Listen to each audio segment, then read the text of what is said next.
জেলার মানুষ তারা আজকে এই ঐতিহাসিক শপথ গ্রহণ অনুষ্ঠানের সাক্ষী থাকতে একেবারে ট্রেনে করে দলে দলে আসছেন পানাগড় স্টেশন থেকে। তেমনই ছবি তুলে ধরলেন আমাদের প্রতিনিধি রমেন, যেখানে যারা আসছেন কর্মী সমর্থক তারা সোচ্চারে জয় শ্রীরাম স্লোগান দিতে ব্রিগেড মুখী হচ্ছেন।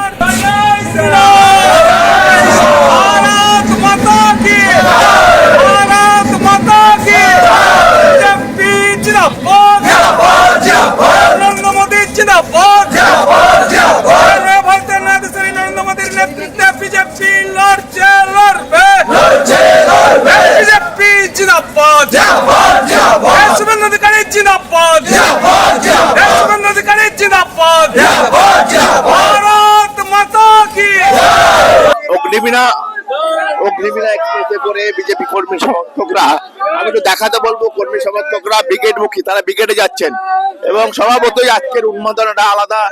দেখতে পাচ্ছেন পুরো ট্রেন কার্যত একদম কানায় কানায় ভর্তি, বিভিন্ন কর্মী সমর্থকরা তারা যাচ্ছেন ब्रिगेड मुखी। भालो अच्छे, खुशी हो रहा है, खुशी हो रहा है। हम लोग मिलने के लिए जा रहे हैं। डर है? कोई डर नहीं है, कोई डर नहीं है, कोई डर नहीं है। एकदम जय श्री राम, जय श्री राम, सनातन धर्म, जय श्री राम।